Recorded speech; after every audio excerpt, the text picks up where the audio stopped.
Hello friends, एक बार फिर स्वागत है आपके अपने प्यारे से यूट्यूब चैनल मोहित पांडे क्लासेस पर। फ्रेंड्स, जैसा कि आप लोग जानते हैं कि इन दिनों हम लोग पढ़ रहे हैं क्लास 10th में मैथ का चैप्टर नंबर 3 और इस चैप्टर में हम लोग इन दिनों कर रहे हैं एक्सरसाइज 3.5। ओके, तो ये एक्सरसाइज अपने आप में बहुत इंपॉर्टेंट एक्सरसाइज है प्यारे दोस्तों।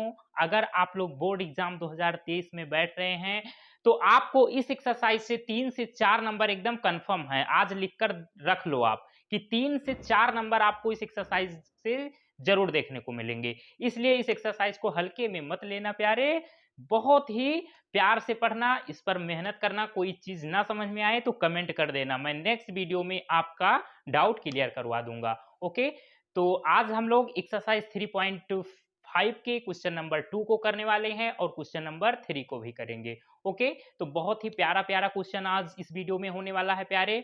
तो चलिए हम शुरू करते हैं। देखिए प्यारे, आपकी एक्सरसाइज 3.5 का क्वेश्चन नंबर 2 आपको स्लाइड पे शो हो रहा होगा। देखिए बच्चा, बालक क्वेश्चन कह रहा है, आपका चिल्ला रहा है, क्या कह रहा है? कह रहा है कि ए और बी के किन मानों के लिए निम्न रैखिक समीकरणों के युग्म के अपरिमित रूप से अनेक हल होंगे।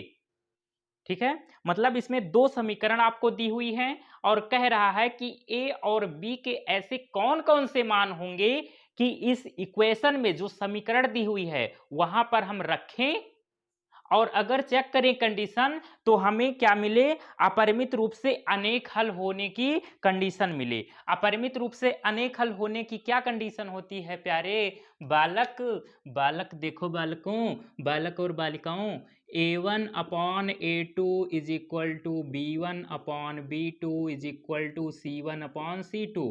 ये कंडीशन अगर मिलती है तो हम बोलते हैं कि अपरिमित रूप से अनेक हल है भैया समीकरण युग्म के। ठीक है, तो हमें क्या करना है? हमें दो समीकरण दी हुई हैं, हमें ए और बी के मान निकालने हैं और ऐसे मान निकलने चाहिए कि हम समीकरण में अगर रखें उठा के तो क्या हो? अगर कंडीशन निकालें तो ये वाली मिलनी चाहिए।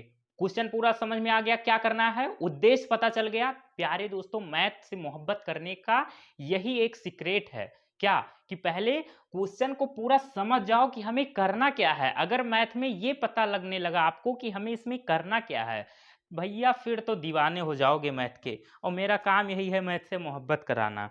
तो अगर भैया किसी और से करते हो ना तो छूट जाएगा, ब्रेकअप हो जाएगा। फिर मुझे मत कहना सर ये क्या हो गया। हाँ, मेरे पास जो आते हैं बच्चे उनको मैथ से मोहब्बत हो जाती है। कितने भी कमजोर छात्र हों गणित में, हमसे जुड़ने के बाद में भाई जिंदगी बदल जाती है। ठीक है, माँ सरस्वती जी की कृपा है, हल्के में मत लेना।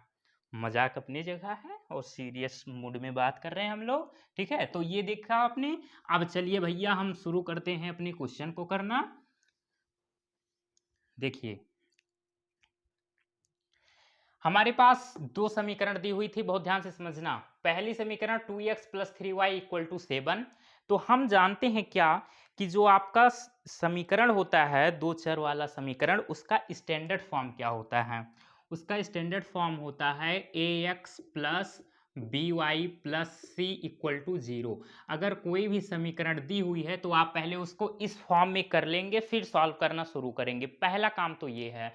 तो देखिए, ये क्या दिया हुआ था? ax plus B Y equal to C के इस फॉर्म में दिया हुआ था। मतलब जो आपका सी कांस्टेंट होता है ना, कांस्टेंट टर्म, उसमें x और y नहीं रहते हैं, वो आपका इक्वल के राइट साइड में है। तो पहला काम ये कि उसको हम इक्वल के लेफ्ट साइड लाएंगे, सबको एक तरफ कर लेंगे और इक्वल के राइट साइड में केवल 0 कर लेंगे। पहला काम तो ये करना है प्यारे। तो हमने क्या किया, इसको थोड़ा सा इधर उधर करके इसको इस फॉर्म में कर दिया। 7 को इधर लिया तो -7 हो गया। तो अब हमने इसको नाम दे दिया समीकरण नंबर 1। अब ये जो दिख रहा है आपको, ये समीकरण नंबर 2 दी हुई थी आपकी बुक में। क्वेश्चन जो शो हो रहा होगा देख लीजिए।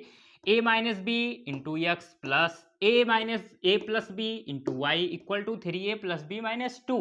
अब ये वाला जो टर्म है आपका 3a प्लस बी माइनस 2, इसमें देखो कहीं भी एक्स वाई लगा है? नहीं लगा, मतलब ये कांस्टेंट टर्म है। तो इसको भी हम इक्वल के लेफ्ट साइड लाएंगे, इक्वल के राइट साइड में 0 बनाएंगे। तो वही काम हमने इस स्टेप में किया। अब इसको हमने नाम दे दिया समीकरण नंबर 2। ठीक है, तो यहां तक क्लियर है। अब देखो क्या करना है। अब हमने समीकरण 1 और 2 को लिया और उसकी तुलना कर दी, कंपेयर कर दिया किससे? इसके जो स्टैंडर्ड फॉर्म होते हैं, मानक रूप जिसको आप कहते हो व्यापक रूप, उससे।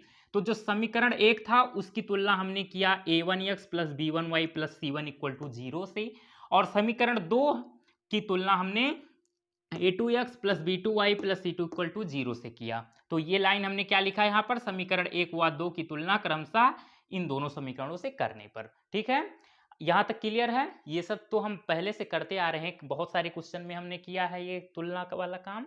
तो अब देखो, जब हम तुलना करेंगे वहां से हमें मिलेगा क्या, वहां से हमें a1 b1 c1 a2 b2 c2 मिलेगा। फिर देखिए वहां पर, फिर देखिए क्या होगा, तो तुलना करिए, पहले वाले समीकरण की तुलना आप इससे कीजिए। तो x के साथ a1 है और x के साथ यहाँ 2 है, तो मतलब a1 आपका क्या मिला, आपको 2 मिला, और b1 क्या मिलेगा आपको, y के साथ b1 होता है, यहाँ पर y के साथ है 3, तो b1 आपको मिल गया यहाँ पे 3।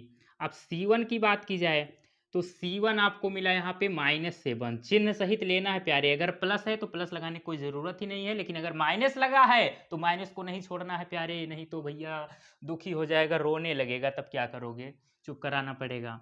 अब देखो इसकी तुलना करिए समीकरण नंबर 2 से, तो a2 की वैल्यू क्या मिलेगी दोस्तों, a2 क्या है, यक्स का गुणांक है, यक्स का कॉफिशिएंट। तो समीकरण नंबर 2 में देखो यक्स का गुणांक क्या है, a माइनस बी, तो मतलब a2 की वैल्यू है a माइनस बी। और अब b2 को देखिए, b2 क्या है, y का गुणांक है, y का कॉफिशिएंट। तो समीकरण नंबर 2 में देखो y का गुणांक क्या है, a प्लस बी, तो b2 की वैल्यू क्या होगी, a प्लस बी होगी।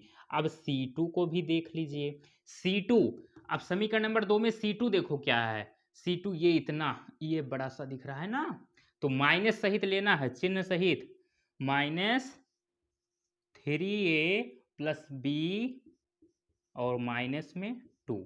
ठीक है, इतना काम आपको एकदम क्लियर हो गया। अब देखो, अब यहां पर हम क्या करेंगे, यहां पर हम लिखेंगे, हमें कंडीशन क्या लेकर चलनी है, अपरिमित रूप से अनेक हल होने की। तो हम जानते हैं क्या,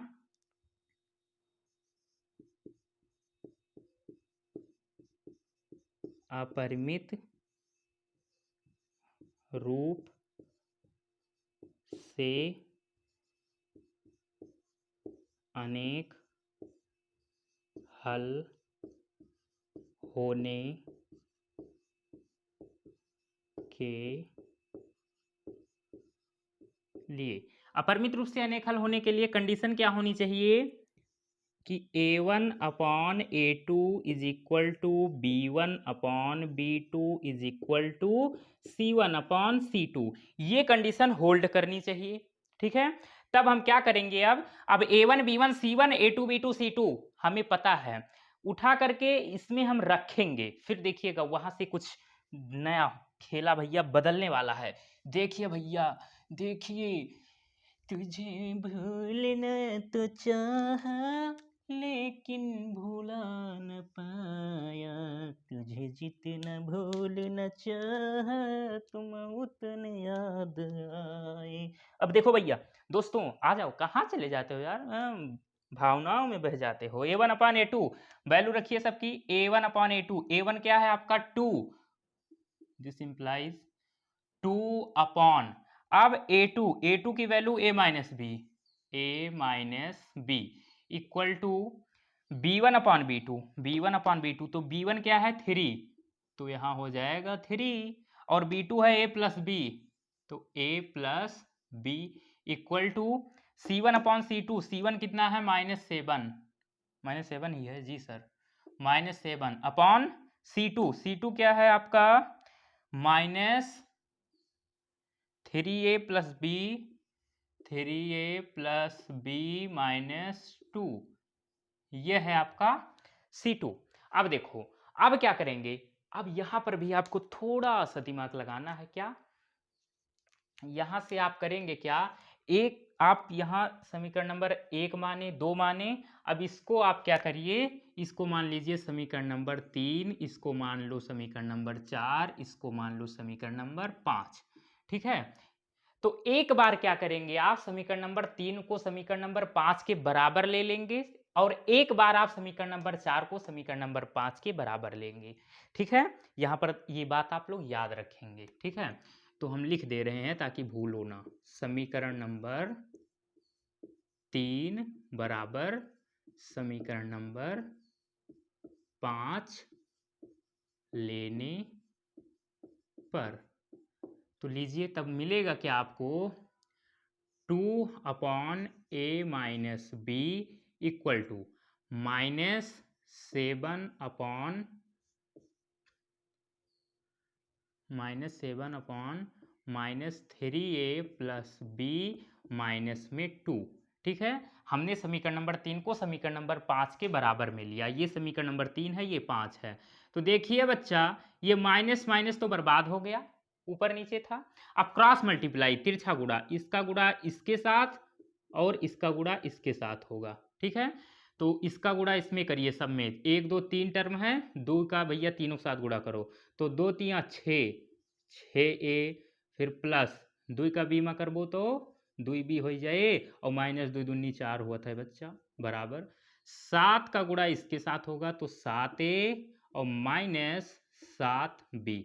इस सब को इधर ले लो तो 6a माइनस, ये प्लस पहले इसको ही लिख लो, 2b माइनस 4, और ये इधर आएगा तो माइनस 7a, और ये इधर आएगा तो प्लस 7b इक्वल टू 0। ये हो गया। अब देखो, अब 6a और ये माइनस 7a, तो बचेगा आपका माइनस a। ठीक है, क्योंकि ये बड़ा है तो इसके सामने माइनस लगा, इसलिए माइनस a बचा। अब 2b और 7b, तो ये दोनों ऐड हो जाएंगे, 9b बन जाएंगे। अब क्या बचा -4, तो -4 को चाहे इधर भेज दो, भेजो या ना भेजो, भेजो भेजो, भेजोगे कि नहीं भेजोगे, क्या कह रहे हो, भेज दें? अभी एक स्टेप ऐसे लिखा रहने दो ताकि क्या हो। अब देखो, अब हम क्या कर रहे हैं, माइनस का अंदर गुणा कर दे रहे हैं। तो जब माइनस का अंदर गुणा होगा तो जो जो प्लस में है वो माइनस में, जो माइनस में वो प्लस का हो जाएगा। ठीक है, तो ये -a था, ये +a बन जाएगा, ये +9b था, ये -9b बन जाएगा, ये -4 था, ये +4 बन जाएगा, इक्वल टू 0। अब 4 को चाहे इधर भेज दो, तो a माइनस 9b, अब 4 इधर जाके -4 बन जाएगा, और समीकरण 5 हो गया। अब इसको नाम दे दो समीकरण नंबर 6। ठीक है, अब क्या करेंगे, अब आप यहाँ पर समीकरण नंबर 4 को समीकरण नंबर 5 के बराबर ले लेंगे। गर्मी बहुत है भैया, हालत देख रहे हो, लेकिन फिर भी हम लगे हैं आपके साथ, आपके साथ हम लगे हुए हैं। अब देखो, समीकरण नंबर 4 को 5 के बराबर लेने पर, समीकरण 4 बराबर समीकरण 5 लेने पर, लीजिए भैया, लीजिए प्यारे। तो समीकरण 4 क्या है, 3/a प्लस b, और समीकरण 5 क्या है, -7 upon -3a plus b minus 2। ठीक है, ये है। ठीक है, हाँ सही है। माइनस माइनस बर्बाद हो जाएगा, तिरछा गुणा यहाँ भी करिए, इसका गुणा इसके साथ और इसका गुणा इसके साथ, तो 3 का 3a में होगा तो 3 3 जा 9a, प्लस 3 का b में होगा तो 3b माइनस 6 इक्वल टू 7 का इसमें करिए, 7a प्लस 7b। यहाँ तक चमका भैया, क्लियर हुआ? अब आगे देखो होगा क्या, आगे होगा क्या, देखो 9a 3b माइनस 6, और इधर है 7a plus 7b, 7a plus 7b को इधर ले आओ, तो 9a plus 3b, 9a plus 3b, और -6 है, इसको आप इधर भेज दो, 7a और 7b इधर आके हो जाएगा -7a minus 7b equal to 6, इधर जाएगा तो 6 बन जाएगा प्लस का। 1 मिनट में चेक कर लूँ, आपको दिख तो रहा है प्यारे? हाँ, नहीं तो सब बेकार हो जाए, दिख रहा है भैया। चलिए अब देखिए, अब होगा क्या, 9a और 7a, 9a में से 7a जाएगा, कितना बचेगा, 2a बचेगा, और ये -7b और प्लस 3b, तो ये बचेगा -4b, और इक्वल टू 6। समीकरण 6 मान चुके हैं, इसको मान लो समीकरण नंबर 7। अब क्या करेंगे, अब ध्यान दे अगर, तो समीकरण नंबर 6 और 7 आप देख रहे हैं। अब इसको आप क्या करिए, इसको आप सॉल्व कर लीजिए। कैसे, आप इसमें क्या करिए, आप इसमें लगा दीजिए विलोपन विधि से सॉल्व कर लीजिए, जल्दी हो जाएगा। विलोपन विधि से होगा क्या, समीकरण नंबर 6 में 2 से गुणा करके और इसको घटा दीजिए, ठीक है। तो हम करेंगे क्या, समीकरण नंबर 6, समीकरण नंबर 6 में 2 से गुणा करके समीकरण 7 से घटाने पर, ठीक है। समीकरण नंबर 6 में 2 से गुणा करेंगे और समीकरण नंबर 7 में से घटा देंगे। तो समीकरण नंबर 7 पहले लिख लो, कोई दिक्कत नहीं है, चाहे पहले इसको लिखो चाहे उसको। -4b = 6। समीकरण नंबर 6 में 2 से गुणा करिए, तो जितने टर्म है सब में 2 का गुणा होगा, तो जब 2 का गुणा a में होगा तो ये भैया 2a हो जाएगा, और माइनस जब 2 का गुणा 9b में होगा तो 2 × 9 = 18b, और 2 का गुणा 4 में होगा तो 2 × 4 = 8 और -8 हो जाएगा। अब क्या कर रहे हैं, यहाँ पर हम घटा रहे हैं, घटाने पर। तो घटाने पर क्या होता है, चिन्ह बदलना पड़ता है, जो प्लस रहता है वो माइनस, जो माइनस रहता है वो प्लस। तो ये प्लस था माइनस हो गया, ये क्या था माइनस, तो ये प्लस हो जाएगा, ये माइनस था तो ये भी प्लस हो जाएगा। तो ये +2b और ये अब बन गया -2b, तो ये भैया बर्बाद हो गया, काम खत्म इनका। अब ये -4b और ये +18b है आपका, देखो अपोजिट साइन है, एक प्लस का एक माइनस का, तो घट जाएगा। 18b में से 4b जब घटावा जाए तो बचे भैया 14b, और बराबर 8 × 6 = 14 जुड़िए, और 14 से 14 कैंसिल, तो यहाँ से b बराबर मिला आपको 1, ठीक। अब इस b का मान उठा करके आप समीकरण नंबर चाहे 6 में रख दो या 7 में रख दो, आपको a का मान मिल जाएगा। तो हम क्या कर रहे हैं, b का मान समीकरण 6 में रखने पर रख दीजिए। समीकरण नंबर 6 क्या है, a - 9b। अब b के जगह पे हम 1 रखेंगे, 1, और क्या है इक्वल टू -4, तो a पहले 9 का 1 में करोगे तो 9 हो जाएगा, =-4। तो a =-4 और 9 इधर जाएगा तो +9 बन जाएगा। तो a = 9 में से 4 जाएगा, बचेगा 5। तो आपका आंसर आ गया, a का मान 5 और b का मान आया 1। तो बस यही तो करना था, हमें a और b का मान निकालना था। तो ये पूरा प्रोसेस था, काफ़ी थोड़ा सा लॉन्ग क्वेश्चन है, लेकिन एकदम सिस्टमेटिक ढंग से कुछ रटने की ज़रूरत नहीं है। एक बार मैं फिर से समझा दे रहा हूँ, इम्पॉर्टेंट क्वेश्चन है, आने की संभावना है 90+ चांस है। देखो, 2 समीकरण था, हमने क्या किया, समीकरणों की तुलना की और a1 b1 c1 और a2 b2 c2 का मान निकाला। फिर कह रहा था, इसमें क्वेश्चन में क्या कह रहा था, क्वेश्चन को फिर से पढ़ो, a व b के किन मानों के लिए निम्न रैखिक समीकरणों के युग्म के अपरिमित रूप से अनेक हल होंगे। तो हमने क्या किया, अपरिमित रूप से अनेक होने के लिए जो कंडीशन हमें पता है, हम लोग पढ़े हैं, उसको हमने यहाँ पर लगाया। अपरिमित रूप से अनेक हल होने के लिए ये कंडीशन होती है, a1/a2 = b1/b2 = c1/c2। हम a1 b1 c1 a2 b2 c2 का मान निकाल चुके हैं, उठा करके इसमें हमने रख दिया, यहाँ पर रखा। यहाँ से हमने इनको तीनों को नाम दे दिया, आप इसको चाहे जो नाम दे दो, हमें क्या था, हमने 1 और 2 मान रखा था, इसलिए इसको समीकरण नंबर 3 4 5 कह दिया। अब एक बार क्या करना, आपको समीकरण 3 को समीकरण 5 के बराबर लेना है, समीकरण 4 को समीकरण 5 के बराबर लेना है, ठीक है। यहां से क्या होगा, जब आप समीकरण नंबर 3 को समीकरण नंबर 5 के बराबर लोगे तो आपको एक नया समीकरण a और b के फॉर्म में मिल जाएगा, और जब आप समीकरण नंबर 4 और 5 को लोगे तब फिर से आपको a और b के फॉर्म में एक नया समीकरण मिल जाएगा, ठीक है। तो जब ये आप लोगे यहां पर, तब आपको 2 समीकरण a और b के फॉर्म में मिल जाएंगे, ठीक है।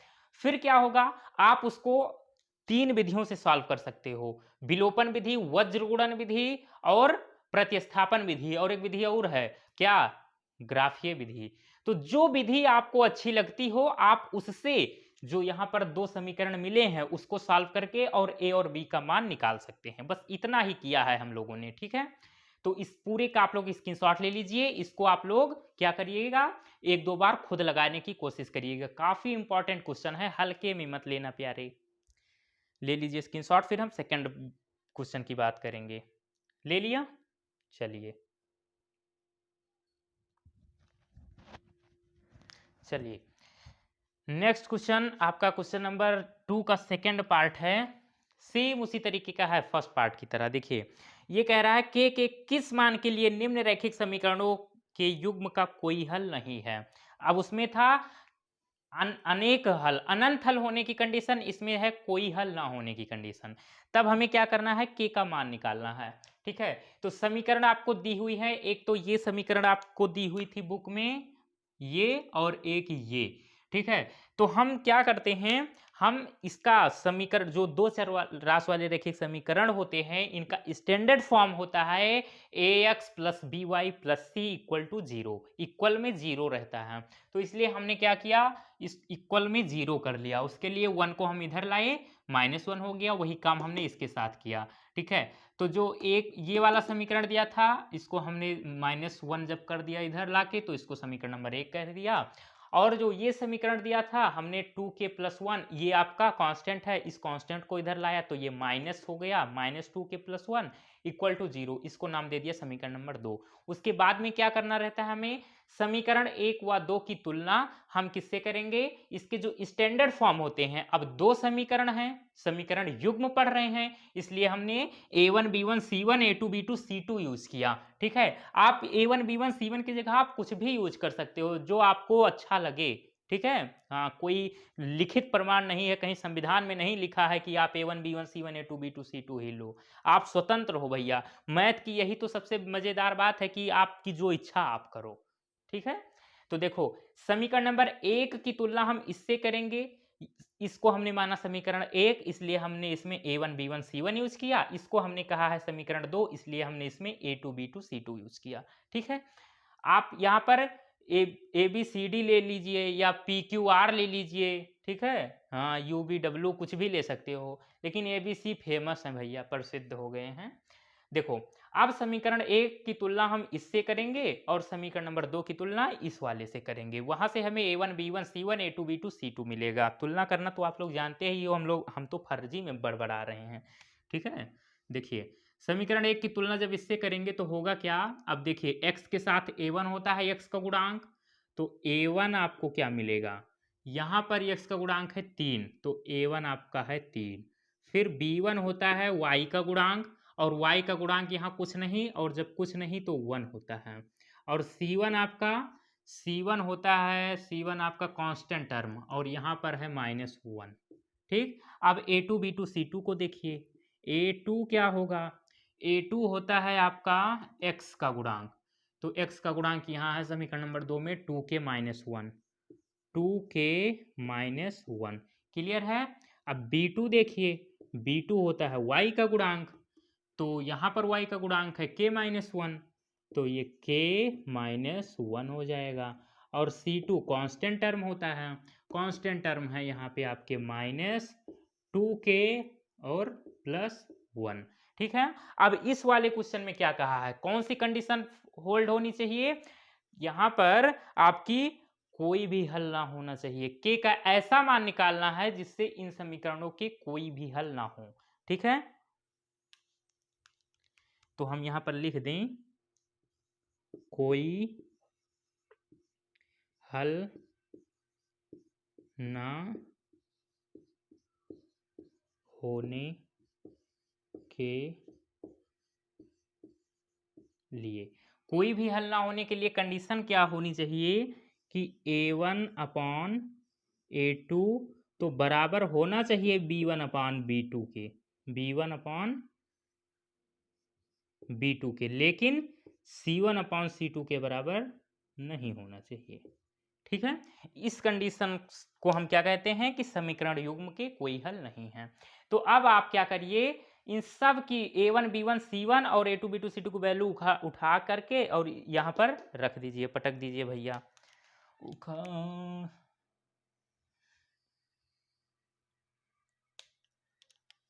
चलिए A1/A2 की वैल्यू क्या है 3, तो 3/A2 A2 की वैल्यू क्या है 2k-1 2k-1 equal to B1/B2 B1 है 1 और B2 है आपका 2k-1 है केवल k-1 और C1/C2 तो यहाँ पर देखिए C1/C2 तो बराबर नहीं है ना तो इसके ना तो इसके, तो इसको लिखने की कोई ज़रूरत ही नहीं है, बस आप A1/A2 B1/B2 को ही लेकर चलिए।